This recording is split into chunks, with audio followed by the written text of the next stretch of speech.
Happy Sisterhood, everybody. We are so honored and blessed to have you today, online or at our North and South campuses. And if you're watching this at any time and you know somebody that needs to hear what we're sharing, make sure that you're sharing it. We just want as many people as possible to hear and understand how important the topic that we're talking about today is. And in fact, this whole year long, we are talking about having our eyes wide open to whatever God needs us to see so that we can live our very best life and we can be about our Father's business. And today we're going to be talking about legacy and actually the ripple effect of our lives. It's probably the most important thing that I can think of. In fact, this morning I was walking and worshiping God, and that song came on the radio about how, we are praying for God's favor to rest upon us and upon our children and their children and their children. I mean, it's such an anointed song. Great song. And honestly, it comes right out of Joel 1 verse 3. It says, tell your children about it and let your children tell their children and their children the next generation. And, the older I get, the more I recognize that there is nothing more important than just seeing the ways and the love of God continue generation after generation. And we all want to be a part of that, no matter what our age is or stage in life. Yep. And so we're just going to have an honest conversation. I got my amazing kids with me, Danielle and Luke, and not only do they love Jesus, but they serve along with us in the ministry. There's nothing that's more of a blessing to me than that. And gosh, no matter where you're at in this journey, in this legacy ripple effect situation, we want you to know that there's always hope, that God has good things in store for your kids and for those that you're connecting with. And so, of course, as a mom of kids, that's your greatest heart's desire, is that they'll continue to love God and to follow in your footsteps. If you've made some really good choices, not so much in the bad choices, hopefully.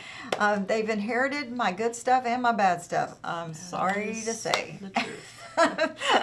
But the most important thing... I like your bad stuff. Yeah.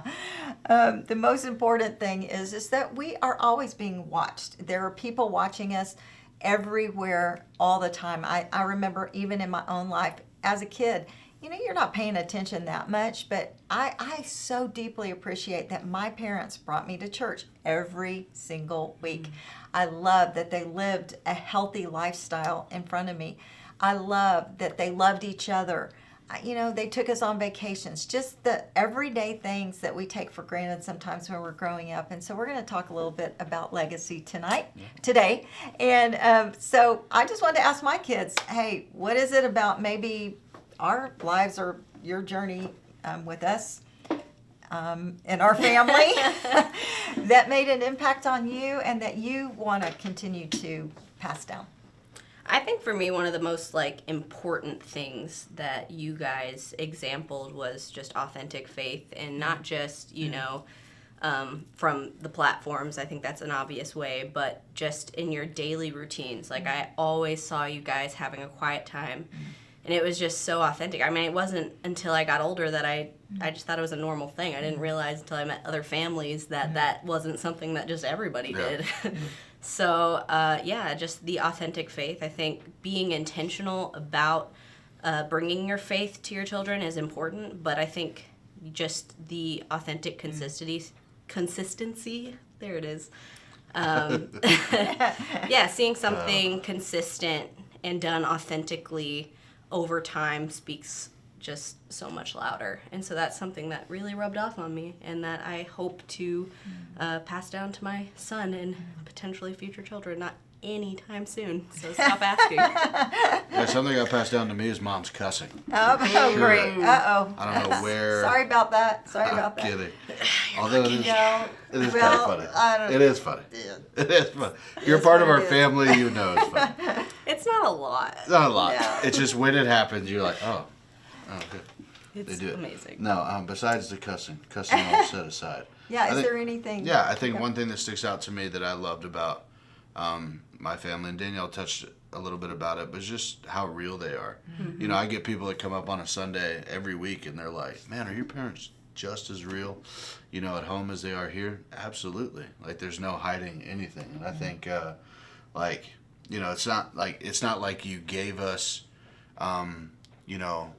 rules and regulations and said, don't do this or else. I kind of feel like there was a little bit of that freedom for us to experience and to grow into who God's called us to be, along with seeing y'all's realness with each other, with life, with your responses to, tragedy, with your responses to things going super well within the church. I think adapting that realness goes a long way, because what it does is it shows me, hey, I don't have to like put on some Bible thumping thing. I don't have to be some like mega preacher that has all the scriptures, memorized. Oh, there comes Luke. If you have a conversation with him, he's gonna, tell you what Jesus thinks about it. Like, I think all of that is good in certain ways, but it's also, the realness factor is you just being you. And so I feel like if anything I've gained is just permission to be me and the best me that I could be. Yeah. And seeing that y'all have, just been real and lived your lives that way has made the biggest impact. Yeah, I mean, they weren't perfect, and so when we grew up and found out that we weren't perfect, that wasn't a huge shock, and and that was okay, and grace was just right there. Yeah. Yeah, we argued all along the way. Somehow God gave us the cradle. Yeah, but y'all fought, and you didn't hide that, which I think sometimes parents do.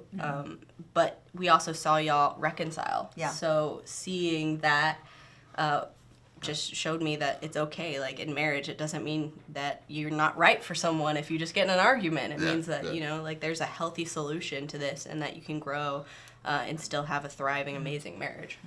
Awesome. And I do want to share this, because all the time Dad gets up on Sunday and just talks about how, much Mom cusses, how bad she is. I just want to say I've been there in a lot of those situations, and she's not as bad as he makes it seem out to be. Yes. So just a little shout out to Mom. Thank you. I've seen Dad get a little haywire sometimes. So, Yes. Haywire. Yes, it's not just that's true. Great it's word. not just Mom. Anything else that you would want to pass down? Yeah, traditions. I think is a big thing that you guys did. Traditions are so special, and yeah, I mean, Burlcha, just she would sing That's this. a time where we sit down. It's like a happy hour, but it's the Dutch version. Yeah, just sit down and have a talk with your spouse. Yeah, and so holidays are always super special, and I think one of the things that I've been working through lately is just with my own son, realizing that passion for tradition has been passed down to me, but realizing and the freedom of that can look different.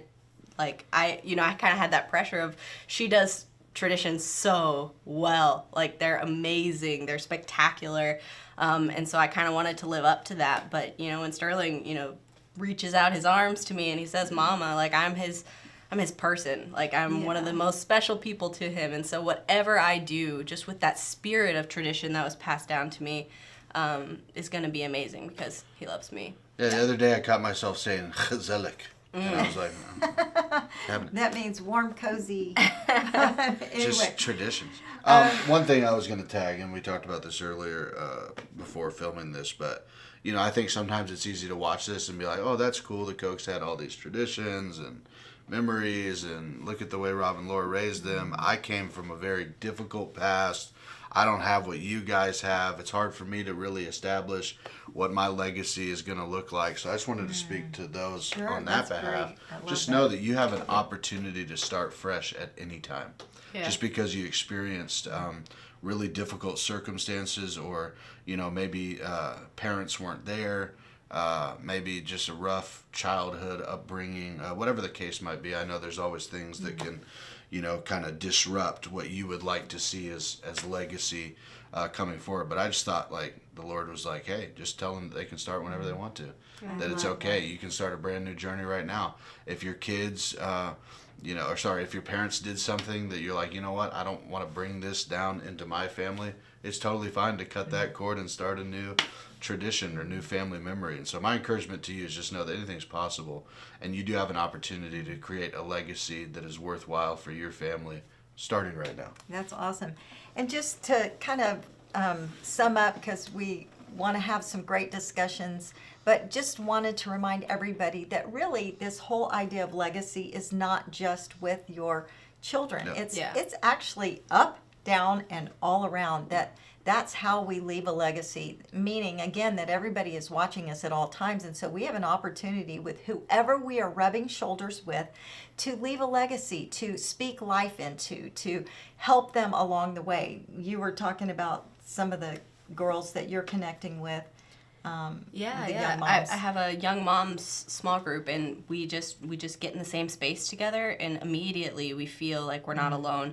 And I feel like that is leaving a legacy, just being able to lean on someone else's strength or them relying on your strength in the same season. And so, I feel like it's so important to think about legacy in all of your interactions, up, down, and all around, because that moment where you're leaving a legacy or receiving a legacy, it's not just about your legacy or their legacy. It's about all of the legacies that you're going to touch and all of those legacies That's so good. that they're going to touch.